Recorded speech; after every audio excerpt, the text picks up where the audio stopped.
ഞാനൊരു പ്രേതത്തെ കണ്ടു. നീ എന്തോ പറയുന്നു? എടാ ജസ്റ്റ് രക്ഷപ്പെട്ടു.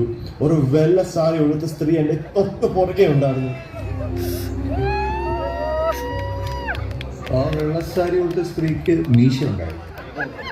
ഹലോ അച്ഛൻ, സ്വാഗതം. എന്തോ ചെയ്യണം? ഓ സ്ട്രെസ്. അച്ഛോ, ഗോഡ് ബ്ലെസ് യു. അല്ല അച്ഛോ, നിനക്ക് ടിഷ്യൂ വേണം? ഞാനേ അച്ഛനെ വിളിച്ചതാ. അച്ഛോ, എന്നെ വിളിച്ചോ? അല്ല, ഞാൻ തുമ്മിയതാണ്. നിന്റെ കയ്യിൽ ടിഷ്യൂ ഉണ്ടോ? എനിക്ക് ഒരു ഇഷ്യൂ ഇല്ല. ജോർജ്, വടി താഴെ.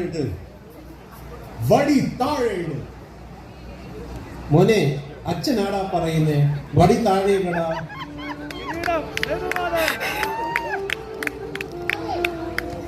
അപ്പോൾ പറഞ്ഞത് പോലെ